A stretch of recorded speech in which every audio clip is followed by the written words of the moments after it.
Welcome to Troweling Down, Biblical Archaeology for the 21st Century. I'm Gary Byers. This is Dr. Stephen Collins, our resident rock star, or I shouldn't say pot star, no, should I? Probably shouldn't say that. Resident rock star, but he deals with pots more than he does rocks. And so we're here to talk about el-Hammam. And I don't know if you've ever paid attention, but in the last 5 years, there's quite a bit of stuff on the internet about el-Hammam. And it's not all complimentary. That's true. We have a lot of questions and doubts and challenges, and but you really don't mind those. No, because I dealt with them years ago. They just didn't read the books. Yes, in fact, you actually sat down with 50 of the major archaeological mines in the Middle East. That's right. And you ran all your theories by them even before we started digging. Oh, long before I even wrote the first book. I mean, as I wrote it, chapter by chapter, piece by piece, I'm talking about the Search for Sodom and Gomorrah book, which was all written. It was the textual research, essentially, is what it was. So we did all of that textual research and some ground exploration before we ever started the excavation. So it was just tracking how the biblical text got us to the site. Yeah. How that geographical data embedded principally in Genesis 13 got us to that site. Yeah. Because that was not what you'd originally thought, believed, planned on. No. But you decided you needed to study it more carefully. No, I mean, that's what it did. I was in a documentary that aired on CBS back in the early 90s, and I was just teaching away about edhDhra being Sodom. And because that's what I had learned. That's what I didn't have a problem with it until I actually engaged seriously with the biblical text. And then all of a sudden, none of that made any sense to me. Because the biblical text actually flipped the whole thing around, upside down. How about that? When you actually read the Bible, it says things that you just didn't think about. Yeah, I recommend. And I find that a lot of people think the Bible says certain things. Yeah. They've always assumed that it did, but it actually doesn't say it. Yeah. And so I always say if you're going to question something and analyze something biblical, it really is a good idea to read the text. So that's where we are. And so what we did was we took from the internet a lot of the questions, the challenges about the excavation at el-Hammam and the identification of the site as Sodom. And so we got 1, 2, 3, 4, 5, 6, 7, 8, 9 of these sitting here on the table. I do not know which one's which. So I'm just going to pull one out. It just does. I suppose it doesn't matter. Yeah, it won't matter because we're going to do all of them in the next couple weeks. We're going to talk about all of this stuff. So this one's got the edge up a little bit. So I'm going to just do this one. There you go. Yeah. All right, so this is the first one. Okay. The tops of charnel houses burned, a sign of fire from above. Now, explain to us first what a charnel house is. And then let's talk about the fire above. Well, charnel house is a kind of tomb for dead people. It's where you build it. I guess it has a little bit of a superstructure over the top of an underground tomb. And so it's a place, I suppose it gives you a little shade when you go bury your people. Now, we're talking about charnel houses, mausoleum, above ground tombs at the cemetery at edhDhra, south of el-Hammam, and there were such charnel houses that were found from the Intermediate Bronze Age, and I think a little bit earlier, excavated by some of our colleagues. And based on the excavations, the excavators didn't say so, but based on the excavations, many folks believe that that was actually the site of Biblical Sodom, the destruction of Sodom. And those excavations were done back in the 1980s. Yeah. With our good friend Tom Schaub and Walt Rast, his buddy, and they did a great job. In fact, we used their excavation reports a lot in making site comparisons between our site and their site. They at edhDhra, they're rectangular, and they have a stone foundation, and really nothing's left above that. There might be a little mud brick left, but just built up, constructed space with an entrance, and it's a mausoleum, what we would call a mausoleum. Yes, that's an a good word. above ground tomb is what they are. So the comment is about the tops of charnel houses being burned.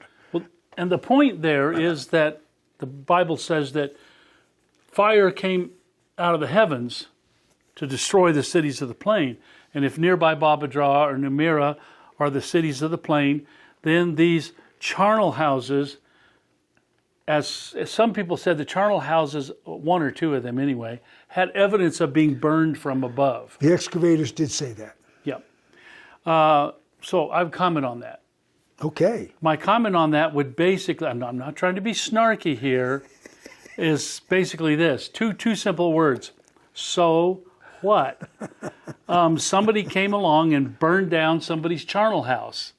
And by the way, as you said, Gary, the superstructure is gone. Yeah. The stone foundation is there. We don't know what the superstructure was. We don't know what it looked like. But they found some evidence that the thing, I suppose on the stones of the foundation, that the charnel house had been burned or burned down, or the roof had been burned off. Well, what does that say about anything? Somebody could have lit it on fire from the ground. What does it say about fire from the sky? Nothing. And I think there's only one or two of those that had that. It wasn't all of them. It wasn't a whole bunch of them. It was one that was identified in that condition. So I just don't think it says anything. So now the charnel houses are not terribly popular in the Old Testament world, but they were done, and they were particularly identified at edhDhra by the excavators. And based on the roof, what was understood to be the roof collapse, and we think we're pretty good at identifying roof collapse. Mm-hmm. And so they felt they saw evidence that had been burned on the top, and so they just made that comment. Now they did not make any kind of Sodom connection with edhDhra. That was not their point at all. But that has been identified by our colleagues, some of our colleagues, as an evidence for fire coming down from heaven and burning the roof. But they never thought of the idea that possibly at some point they used the top of the charnel house as a funeral pyre. Now that was done in antiquity. It was done in antiquity. It's certainly done on the dolmens, most likely. Or they just became excarnation platforms, or they could burn the bodies. And just remind us what a dolmen is. A dolmen is several upright, large, megalithic structures, large upright stones with a top. Maybe stand 4 to 6 feet high. We could almost stand and look over top of them. And that flat top stone, then they could lay out a dead body, burn it, or just leave it out there, excarnation for critters to come and. Right, birds of the air mainly, to pick the bones clean, and then take those and put them in the family tomb. Yeah, and maybe something on top, one bone maybe under in the dolmen itself. So I would say the burning of charnel houses does not a catastrophic fire out of the sky event make. I think that's a reasonable. It has no compelling issue and probably has nothing to do with the subject at all. Unless a scholar was trying to make the case that the site is Sodom, it means nothing to any of our other colleagues. Right. It just that's a non sequitur, a non-starter for them. Yeah. So I think okay. Yeah. All right. So that was simple. We might get them all done in one session. That was like pulling the middle M&M out of the bag, right? We're not taking them in any particular order here. Doesn't matter. No, it doesn't matter. Okay, so here's another one. All right, it's also short like that one. Okay, Abraham belonged to the intermediate Bronze Age, the 22nd, 21st centuries BC, putting his birth at 2166. And if you do total up the numbers in the Old Testament, it looks like from creation you would put the birth of Abraham at 2166. And I have done that. I've worked those numbers a lot throughout my career. Yeah. And so if Abraham was born in 2166, then the date that we've ascribed to the destruction of Tal el-Hammam in the Middle Bronze Age is 1700 BC plus or minus 50 That's right. or so, then that's a problem. That's too many years between the birth of Abraham and the destruction of Sodom. Right. So let's talk about that. Let's talk about it. Most scholars now realize that the numbers, the patriarchal lifespan numbers in the book of Genesis, are not literal base 10 arithmetic values. They are honorific formulas. And we can get at that by several angles. And let me recommend a book by Dr. Craig Olson, How Old Was Father Abraham? You can pick that up on Amazon. I recommend you read it. But there are many other lines of evidence that you can look at to place Abraham in the right time frame without trying to crunch the numbers from the lifespans. Now, here's how you do it.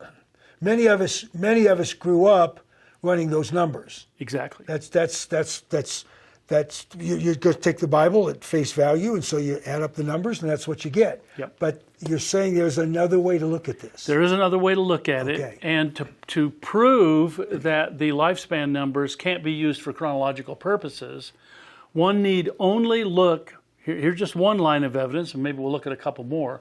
One solid line of evidence is that every single town, city mentioned in the Abraham narrative was non-existent, was not occupied between 2500 BC and 1800 BC.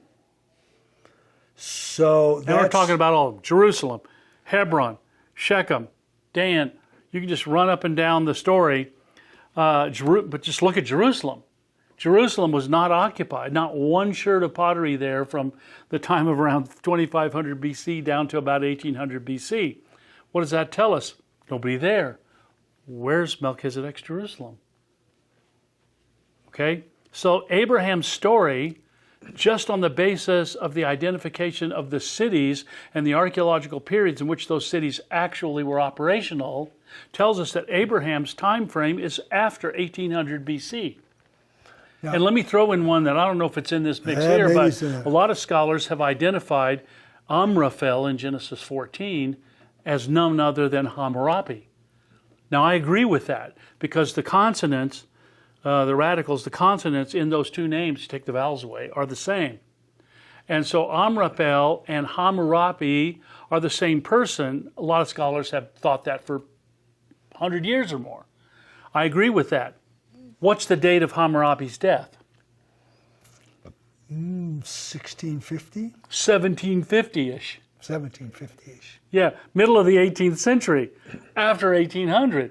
So if this person is going to be that guy, it has to be past 1800. So there's two lines of evidence.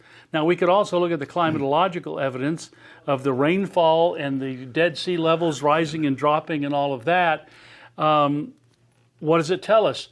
One of the wettest periods in the history of the Near East is the time from the latter part, about the 22nd century BC, down to about 2000 BC. It's a very wet period. In fact, it would go all the way down maybe to about 1900 BC. It's a very wet period. Well, when Abraham came into the land, what's the first thing he encountered? Drought. And he kept going. Couldn't survive in Canaan, kept going to Egypt. That drought does not belong to that time period. So climatologically, archaeologically, none of those towns in Abraham's story exist, except we'd say Sodom, during that period. And so you just can't assign Abraham to the 22nd, 21st century BC. Archaeological, it's impossible. It's not correct. Well, now, as a corollary to that point, we actually do have a destruction at our site, Tal el-Hammam, at least in the lower city where we excavated. It's everywhere, and it does date to about 2000 BC. Could that be the destruction of Sodom? Well, no, because they built it immediately again. They did. 20 that earthquake looks about 2050-ish. We're going to be running radiocarbon dates on that in the not too distant future, but about 2050 works because there's other evidence from other archaeological sites in the region that there was an earthquake around 2050. We think that's it, and then they rebuilt the city with brand new fortifications at that time to take us into the Middle Bronze Age. So, but to put the time of Abraham prior to any possible time when the city of Jerusalem and other cities were even existing is rather impossible. You have to put, and not only that, Kenneth Kitchen in his book on the reliability of the Old Testament, brilliant scholar, he frames Abraham's time as the Middle Bronze Age, in fact the latter part of the Middle Bronze Age, and points out, and I agree with him, that all the cultural amenities of the story of Abraham belong to the Middle Bronze period. They don't belong to that earlier period, the Intermediate Bronze Age. All right, now one more question to go along with that, another corollary here. So you mentioned that our 2050 destruction has all the hallmarks of a earthquake destruction. Yes. And we've also dug the 1700 destruction. It is remarkably different. It is remarkably different. The earthquake destruction, in fact, in many earthquake destructions, you get no fire at all. Yeah, very, at least in separate Not places. Not really, unless there was a lamp burning, happened at night, and some olive oil spilled and somehow caught on fire. No, earthquakes, just the mud bricks fall down, roofs collapse, everybody gets buried, everything and everybody gets, if it's during the night, gets buried. And then if enough people can survive to rebuild the city, they just immediately rebuild. Or maybe it's so devastating, so many people are killed, that they really can't rebuild the city. They really can't make it work. So they leave. They migrate out, and maybe they abandon the site for 50 or 100 years or more. So, but the destruction of the Middle Bronze Age, which we believe is clearly the destruction of Sodom, it is a cosmic airburst event. It is literally fire out of the sky, which the text says. The text does not say that somehow maybe a gas main broke, and gas gushed out and caught on fire and volcanic came back, stuff coming out, or volcano, and we can talk about that a little bit later in another episode. But the el-Hammam destruction was caused by a violent meteoritic airburst event which came out of the sky and exploded with the power of many, many, many megatons of equal to an atomic, to a nuclear explosion of that magnitude, and literally obliterated 400 square kilometers of farmland, cities, towns, and villages in the blink of an eye, and nobody lived on that piece of real estate in a settlement setting for the next 7 centuries. So, and by the way, that matrix is 1 meter to 1.5 meters thick, and it's churned up. It's fragments of pottery and people and objects and bricks and plasters, and and we call it the Cuisinart effect because that's what it looks like. It looks like somebody took the city, threw it in a blender, and hit the button. It looks that violent. Yeah. Where you said bodies, we have bones. That's what bones. Bones. We have mostly even fragmented. So that's what we found. That's what we see, and so we relate it to the Bible, and that's what you get. And so we'll talk some more about this on our next episode. I got more questions. We'll be talking about those next. Thanks for joining us. Come back again. This is Biblical Archaeology for the 21st century. We're troweling down.